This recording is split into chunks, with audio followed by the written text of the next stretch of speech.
Hello students, I am Dr. G.S. Sodhi. Today I bring you the next learning episode on behalf of the content writers, myself and Ms. Deepika Bhandari on an important unit of paper Crime and Society, that is organized crime, in which we will discuss about organized crime, various definitions of organized crimes along with its history. We will also discuss classification and characteristics of organized crime along with the status of organized crime in India and laws related to it. We will wind up the module with discussion of current scenario of such crimes. Let us start our lecture with a look at what we are going to learn today. Module number 1 is Introduction of Organized Crime. This includes the definition of organized crime. Module number 2 is History of Organized Crime. Module number 3 is the classification of organized crime. Module number 4 is Characteristics of Organized Crime or Criminals. Module number 5 is Organized Crime in India. Module 6 is Organized Crime Laws in India. Module 7 is Current Trends of Organized Crime. And finally, Module 8 is the conclusion.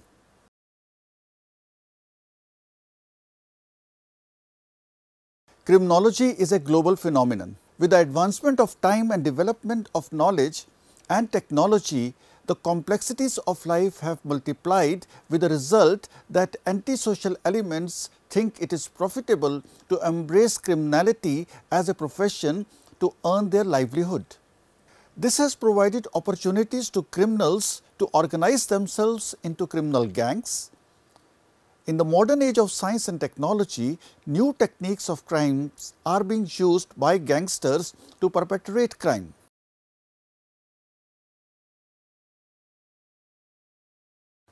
Generally speaking, organized crime is an act which is committed by two or more criminals as a joint venture in a systematically organized manner.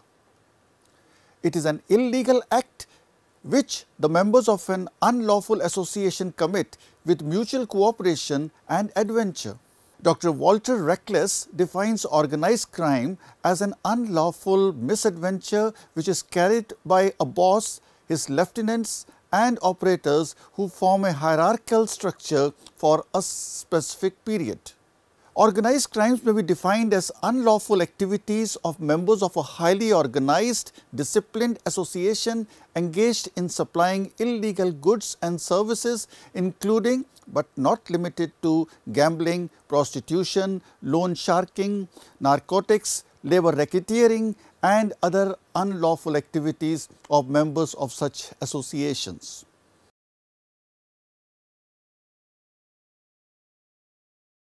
The International Police Information Agency, that is Interpol, in its conference held in May 1988 suggested that organized crime means any group having a corporate structure whose primary objective is to obtain money through illegal activities, often surviving on fear and corruption. According to the United Nations Office on Drugs and Crimes, that is UNDOC, report of the year 2010, organized crimes are result of market forces rather than the plotting of dedicated criminal groups. Demand for drugs, prostitution, cheap labor, firearms, wild animal parts, child pornography and trafficking of other contraband generates groups of organized criminals who carry on these illegal activities by the use of violence, intimidation, corruption and other illegal means. According to Selin, organized crime resembles those economic adventures or enterprises which are organized to carry on illegal activities. He further observed that organized crime is synonymous with economic enterprises carried through for the purpose of conducting illegal activities and which, when they are operating legitimate ventures, do so by illegal means. The purpose of such activities is to amass huge profits through illegal means. The largest share of the profits, however, goes to the manager and kingpin of the entire iniquitous enterprise. For example, prostitution, smuggling, bootlegging, gambling or racketeering.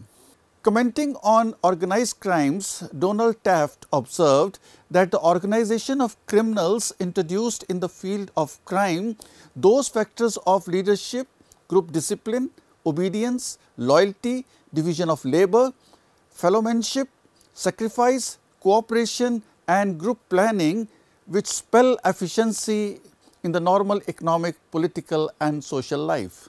The professional criminals who organize themselves into criminal gangs are often the habitual and hardened offenders who have embraced criminality as a regular profession in their life.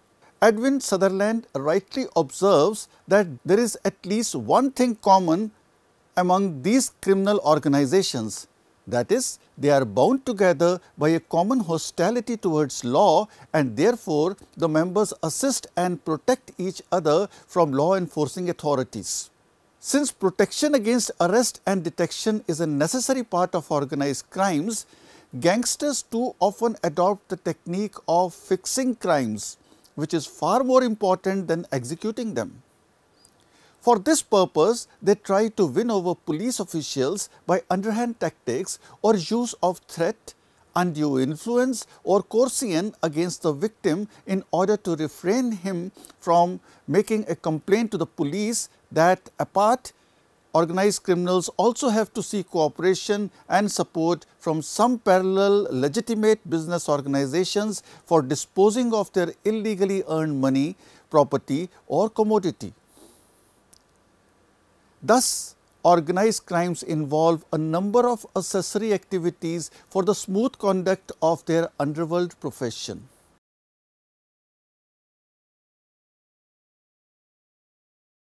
Different types of criminal organizations that may operate in the criminal world can be categorized into the following heads. First, organized predatory crime. Second, crime syndicates. Third, criminal rackets.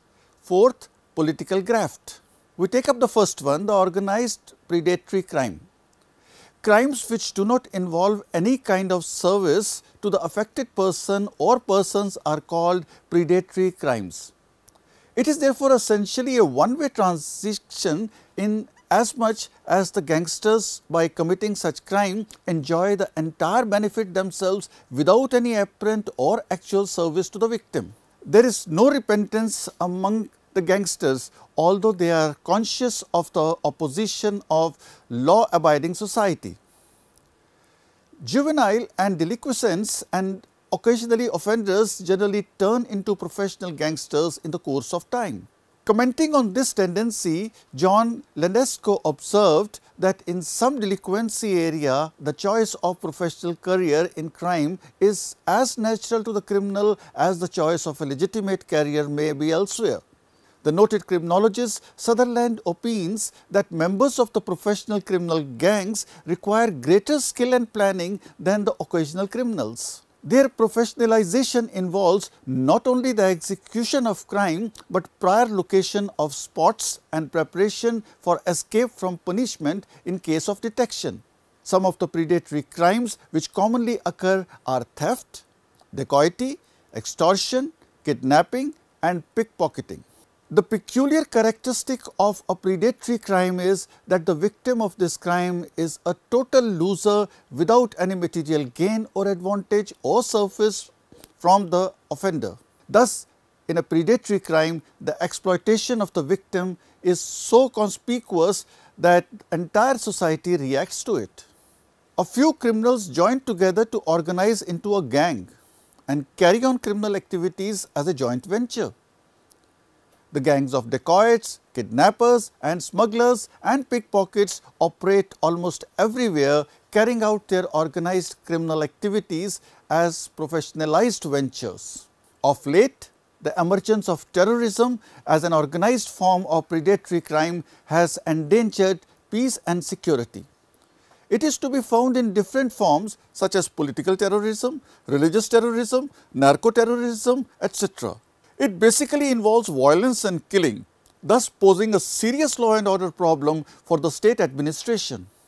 The dissemination of new technology and weapons has facilitated the growth of terrorism. Though the root of terrorism or extremism lie in ethnic or religious fundamentalism, it has proved a boon for professional criminals to carry on their criminal activities in a planned manner for dubious goals. The second is crime syndicates. The term crime syndicate refers to a gang of criminals engaged in the business of providing some forbidden or illegal service to the customers who are desirous of having it and are willing to pay handsomely for that service. Crime syndicates operate because of the availability of market for certain illegal prohibited services.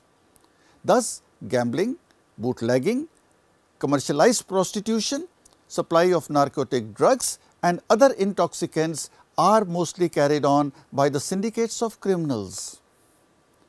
Obviously, these crime syndicates exist because of the illegitimate public demand which cannot otherwise be met due to legal prohibitions. The possibility of enormous profits involved in the fulfillment of these illegal demands is perhaps the main consideration involved in the organization of criminal syndicates. Criminal syndicates make huge profits, and it is primarily due to these organized criminals that many profiteers secure monopolies in illegal operation of service criminals. These monopolies are procured by persuasion, intimidation, violence and even murder. More often than not, these gangsters are extended protection and shelter by law-abiding persons in carrying on their criminal activities for soliciting an illegal service. Crime syndicates are masterminded by highly skilled and professional gang leaders. Commenting on the working of crime syndicates, David Ressler observed that despite known arrest records and well-documented criminal statistics, the leading gangsters often remain, for the most part of their career, immune from prosecution and punishment, although underlings of their gangs may at times be prosecuted and punished. The quasi-immunity of top-level mobsters can be ascribed to what is popularly known as fix. The fix is not always direct payment of money to law enforcement officials, but may also come about through the acquisition of political power, by contributions of political organizations, or by creating economic ties with apparently respectable businessmen and lawyers, and by buying public goodwill through charities, contributions and press relations. Third is criminal rackets. Racketeering in criminal world is the practice of systematic extortion under some kind of threat, usually of personal injury or property. Donald Taft defines racketeering as an organized crime in which the criminal elements perform a service to such members of society who are normally engaged in some legitimate business activity. Racketing differs from an organized predatory crime in as much as some kind of service is essentially involved in it, and therefore, it is not completely exploitative. It also differs from a criminal syndicate, as the service involved in a racket is rendered to those who are normally engaged in legitimate activities, while in case of syndicates, the service is altogether illegal and prohibited. It is thus evident that opportunities for racketeering increase when business is not within the legal limits or is marginally within the limits, and legitimate recourse to police help for its protection is not possible. Persons who are exploited by the racketeers are sometimes convinced of the value of services taken by them even at the cost of their own exploitation. Thus, it can be safely adduced that organized racketeering is nothing but an illegal exploitation for some legitimate or illegitimate demand. In the present competitive economy, the individual business organizers as well as labor unions frequently depend on criminal rackets for improving their bargaining capacity. At times, this involves the use of force and compulsion, which ultimately leads to threats of violence and coercion. Some of the major rackets which commonly operate may be mentioned here. Business labor racket. Within the area of legitimate enterprise, the law courts, police and the governments are acting as supervisors to restrain and guide the competitive processes. The employers always try to make huge profits, whereas the labor wants high wages. Thus, the interest of these two classes often lead to a conflict in pursuit of their desired ends. The employers resort to illegitimate means by utilizing unorganized workers and racketeers to jeopardize the bargaining capacity of the labor, thus grabbing huge profits for themselves. For example, there are cases when organizers of even most reputed industrial establishments muster many non-existent and fictitious names on their payrolls as laborers and thus draw huge sums in their names for months through an organized racket. In yet another type of labor racket, salary by the racketeers is drawn in the name of certain fictitious persons who do not actually come for work, but their attendance at work is marked by the interested persons who are participating in the racket. Labor rackets are also frequently found to operate in dockyards where speedy commercial transactions are involved. These racketeers keep the labor situation well under control and in return extract huge sums of money from the employers. Gambling racket. There is yet another type of racket operating as gambling racket in shape of organized crime. The tendency of the people to take chance and try their luck, coupled with the hope of gaining something out of nothing, is perhaps the main consideration which underlines the gambling rackets. Horse races, animal combats and ball games are some of the common forms of gambling in which organized racketeering often flourishes. Unfortunately, anti-gambling laws have totally failed to suppress this menace because of the inherent tendency of men to speculate and try their fortune. Moreover, in recent years, the state lotteries run by state governments sufficiently suggest that even the government accepts gambling as a potential source for raising revenue and improving the financial resources. Other criminal rackets, they are found in abundance in the commercial world and business organizations in many cases. Racketeering is carried on as a regular occupation. A racket of the fake recruiting personnel was unearthed by the Superintendent of Police, Meerut, on 5th of March 1975. It was led by one Ravilal Sharma, who allegedly recruited young men to the army with bogus certificates of education and age and fictitious addresses. In return, he charged huge sums of money from his victims. Several employees of the Meerut recruiting office were also involved in this racket. The Central Bureau of Investigation busted a transport department racket in Delhi on 22nd of June 1995, wherein 6 motor vehicle inspectors along with 4 touts were caught red-handed dividing the day's bribe amount of Rs 1.27 lakhs at the Burari office of North Delhi. The bribe was collected for issuing licenses and certificates regarding roadworthiness of vehicles, etc.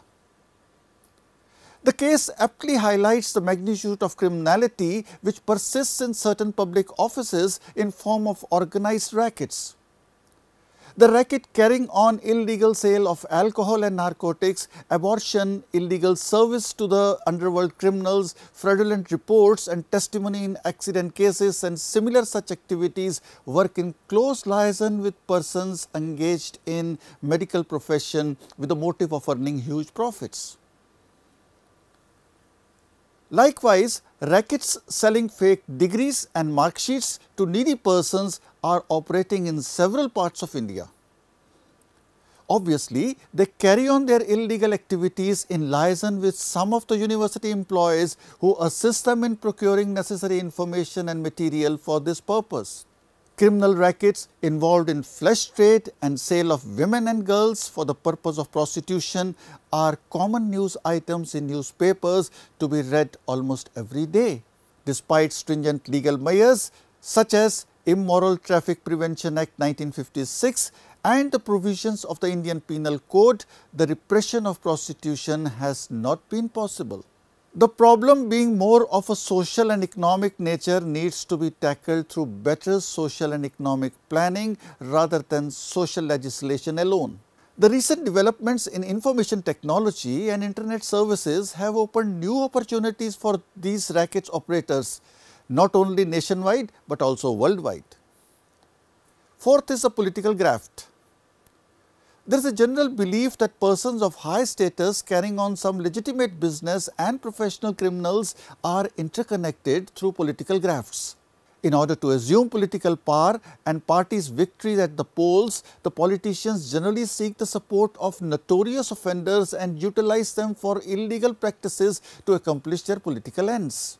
This utilization of notorious criminals by the politicians for political gains is commonly known as political graft. These grafts resort to all kinds of legitimate or illegitimate methods to bring success to their employers at polls. At times, these hired professional offenders do not even hesitate to resort to violence and threats to make voters cast their vote in favor of the candidate for whom they are working. Instances are not wanting when some professional voters have been found to vote at more than one place for different electorates. Thus, vote buying is a common example of political graft.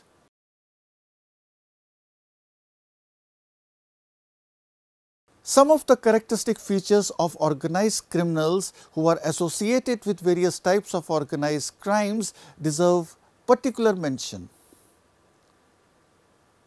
The sense of unity and solidarity among these criminals is perhaps the root cause of their success in their criminal ventures. It is primarily for this reason that detection of organized crimes has always been a difficult problem for the police and other law enforcement agencies. Organized criminals have their own leaders, and members of the gang work in perfect harmony and understanding. They have their own codes of ethics. There are instances when such participants have preferred death rather than divulging the secret of their associates. That apart, a perfect division at labor is to be found in the gangs of organized criminals, and the members are assigned specific duties in furtherance of a particular organized activity. Thus, the criminals associated with liquor syndicate have a variety of activities to perform in their illegal business. Some of them are entrusted the job of procuring liquor, while others are to manipulate its transmission to the customers. A few of the criminals in the syndicate are to act as watchdogs and keep their fellow criminals alert from the dangers of police or other detective agencies so as to escape arrest and punishment. Beside this, one or two members from the group assume the role of leaders to supervise the smooth working of the syndicate and keep these participants well under control. The task of distribution of booty or earnings to different members of the organization is generally performed by the ringleader of the gang. Besides perfect unity and division of labor, organized criminal gangs have to act in close liaison with other organized criminal groups. They cannot afford to be hostile or indifferent to other gangs which are carrying on some other parallel criminal activity. For example, those indulging in gambling dens have to remain in touch with the illicit liquor suppliers and perhaps also with the gang dealing with prostitution. At times, two or more organized criminal gangs carry on their respective criminal activities side by side in perfect harmony and mutual understanding without interfering with the business activities of the other. The obvious reason for this mutual trust and cooperation among the criminal gangs carrying on different activities is their consciousness that slight confrontation with other gang might lead to their detection by the police, which would mean destruction, ruin and disbanding of the gang. With the developing economy, industrial growth and modernization, the scope of activities for different types of criminal organizations has considerably widened. Today, criminality in an organized form is known to exist on national as well as international plane. Smuggling, illicit sale of wine and women, Pickpocketing, dacoity and gambling are operating throughout India despite intensive police vigil. There are interstate gangs carrying on these organized crimes as a regular business. The case of notorious American swindler Walcott, who was convicted in India, is a glaring illustration indicating the operation of organized crimes on an international level. The gangs of organized criminals operating all over the globe and carrying out their criminal activities undeterred by repressive measures of the law enforcement agencies amply reflect upon their organizational skill, spirit of mutual trust and cooperation and loyalty to their fellow men. At the same time, it casts aspersions on the efficacy of the police and detective agencies to tackle these organized offenders effectively. It further makes it clear that even the professional criminals do have regard for the virtues of devotion, honesty, loyalty and fellowmanship, and if these noble qualities in them are properly channelized, there is no reason why they cannot be turned into law-abiding members of the society. So, in general, organized crime has teamwork, hierarchical structure, planning, centralized authority, reserved funds, division of labor and monopoly as some of the important characteristics of an organized crime or organized criminals.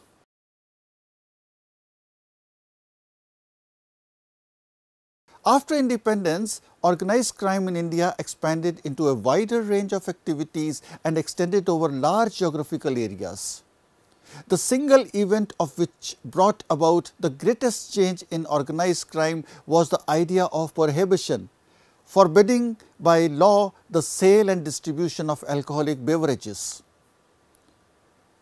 Organized crime was able to provide illegal liquor demand by a large number of people.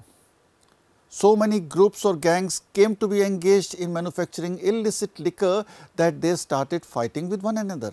Inter-rivalries amongst them led to widespread use of violence. Quite a few of these gangs finally dominated the scene. In 1970s, many of these gangs extended their activities to drug trafficking.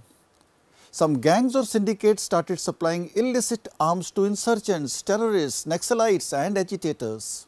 The modern era of organized crime is represented by the crime syndicate. Organized crime has been expanded to the point where policemen, political leaders, law officers, etc. have also come to be associated with the gangs and syndicates. Many gang leaders contest elections to assemblies, parliament, municipal corporations and gram panchayats, thereby securing political status which enables them to widen their social contacts and use the influence of powerful people for escaping arrest after committing these crimes. These gangs and syndicates today not only enjoy large financial gains, but also enjoy immunity from interference and possess monopolistic control in large geographical areas. We take up a case study of organized wild skin trading.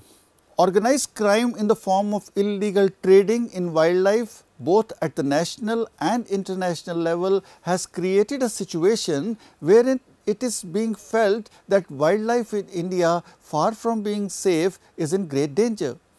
The most notorious wildlife crime kingpin, 55-year-old Sansar Chand, who was in jail since 2005 and accused of having killed more than 200 tigers besides thousands of other wildlife species and wiping out the entire tiger population in Sariska, has been acquitted by the Delhi court on 12th of July 2013. He was arrested 10 times prior to his arrest in Delhi in 2005. He provided several clues to the CBI and confessed the existence of an organized crime syndicate engaged in large-scale operation across various wildlife sanctuaries in India and trading in skins of more than 680 animals of various wildlife species like those of tigers, leopards, pythons, spotted deer, Indian gazelle, jackals, jungle cats, toady cats, red foxes, desert cats, wolves, crocodiles, wild hare, mongoose, etc. There have been more than 57 cases of wildlife organized crime registered against him ever since 1974, but lack of evidence and shady investigation led to his acquittal even after he was caught red-handed with tiger skin. While he was in prison since June 2005, his wife, sons and daughters were carrying out the illegal organized wildlife trade. Sansar Chand's wife was also convicted for illegal wildlife trading under the Wildlife Protection Act 1972 in September 2012 and sentenced to 7 years imprisonment.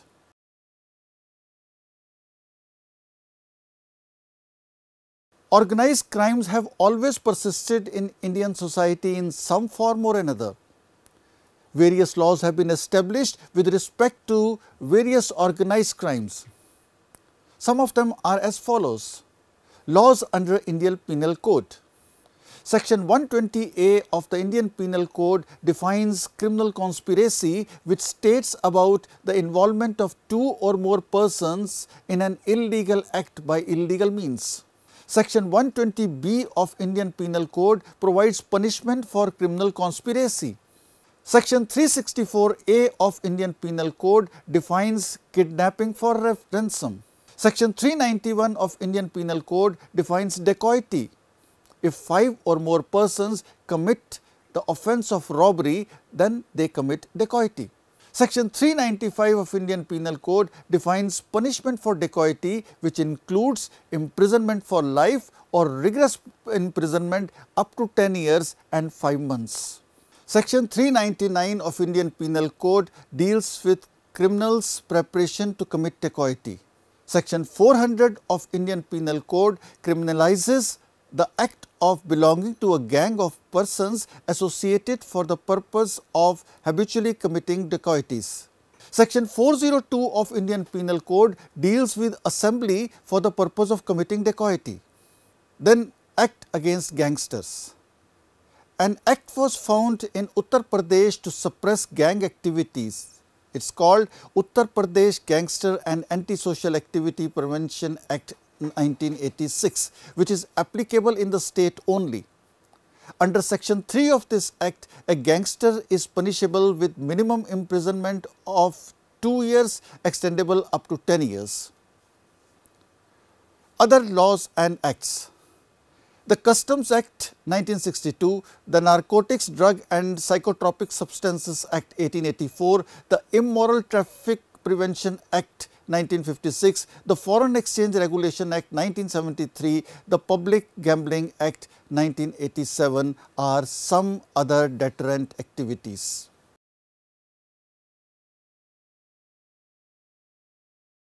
Terrorism and related organized international crimes are yet another form of organized crime operating not only within the country, but in every corner of the world. Terrorism has become increasingly transactional in nature. The commonly accepted definition of terrorism is that it is a form of exercising power by systematically provoking alarm, fright or horror.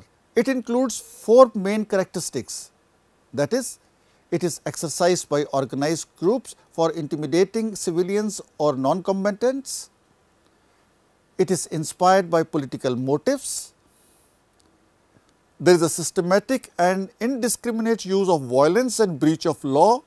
The use may be in assassination, hijacking, sabotage, biological or chemical agents, explosives, arms, firearms, lethal weapons or nuclear weapons or devices. And finally, the use of violence is intended to arouse fright or alarm. Terrorism may be defined as an activity of a person in a group using explosives or inflammable substances or fire alarms or other lethal weapons or noxious gases or other chemicals or any other substance of a hazardous nature with the aim to strike terror in the society or any section thereof and with an intent to scare the constitution established by law. According to Kilocklin, terrorism is used by insurgents with an objective to change the status quo through subversion and violence. Austin Turk defines terrorism as an organized political violence, lethal or non-lethal, designated to deter opposition by maximizing fear, specifically by random targeting of people or sites. The basic objective of all terrorist activities is to create an emotional state of extreme fear among the specific groups and thereby bring about changes in the political behavior of a particular government. The terrorists think that by indulging in violent, unethical tactics like hijacking, ruthless killing by bombing and spread of violence, they can achieve their goals. Terrorism is also aimed at deliberately provoking repression, reprisal and spread of violence in order to overthrow a government which in their view is unpopular. Sometimes this kind of ruthless violence is spread by terrorists to satisfy their illegitimate demands like release of their comrades or payment of ransom by the government in power. It has been universally accepted that terrorism is the principal challenge today to plural and democratic societies. It not only destroys human life and property, but also endangers democratic values, social harmony and economic well-being. A nation's strategy should not be restricted only to deal with the perpetrators of terrorism, but it should also seek to modify the behavior of the states where terrorists find safe haven, refuge and material subsistence. In order to achieve their aim, terrorists commit offences such as homicide, hijacking, hostage taking, robbery, extortion and their victims are usually leading politicians, VIPs, high military personnel, etc. The terrorists often argue that they are fighting for a noble cause, for combating an unfair system or regime which is in operation on principle of injustice and intend to re-establish a legal order. Whatever be the motive behind these organized law violators in the form of terrorists, the fact remains that their activities result in mass destruction of men and material and they pose a positive danger to the community or nation as a whole. When terrorism operates internationally, it poses a threat to international peace and security. In India, there are two vital agencies to collect information about terrorists. The Intelligence Bureau, called IB, collects internal intelligence, and Research and Analysis Wing or RAW deals with external intelligence. Their task is to control, regulate, neutralize and snuff out the terrorists, insurgents and so on, operating from within or outside the country. At the international level, hijacking, piracy, illegal transaction of firearms, explosives, contrabands, goods, money laundering, etc. are some of the criminal activities which are carried on in the form of organized crime. War crimes against any civil population before or during conflict are also covered under the category of international organized crime. It must be stated that modernized telecommunication services and information technology have proved a boon for criminal conspiracies, and just as legitimate organizations in the private and public sectors rely on information systems for communication and record keeping, so too are activities of criminal organizations enhanced by technology. The use of encryption technology may place criminal communications beyond the reach of law enforcement agencies. The use of computer networks to produce and distribute pornographic material has become a serious subject of attention, as these materials can be imported across national borders in the shortest possible time. Again, digital technology permits reproduction and easy dissemination of print, graphics, sound and multimedia combinations. The temptation to reproduce copyrighted material for personal use, for sale at a lower price or for free distribution has caused considerable concern to owners of copyrighted material. Organized criminal gangs are involved in such crimes at national and international level. It may be concluded that with the widespread use of electronic communication and rise of internet to handle things such as e-trading, shopping, banking, etc., the security and reliability of these networks need to be assured for the well-being of trade, commerce and industry. The emerging trend of cyber crimes which are committed in an organized manner necessitates adequate legal measures to be initiated to ensure that perpetrators of such crime are held accountable for their illegal activities. The International Chamber of Commerce has established an anti-cyber crime unit which will work in cooperation with Interpol to combat organized cyber crimes. In the wake of these new developments in modern science and technology, there has been unprecedented increase in opportunities and resources for organized crimes all over the world. Now, this is the time for your self-study. If you want to learn more for enhancing your knowledge, you may log on to our website www.cec.nic.in for assignments, MCQs, quizzes and LORs and other materials.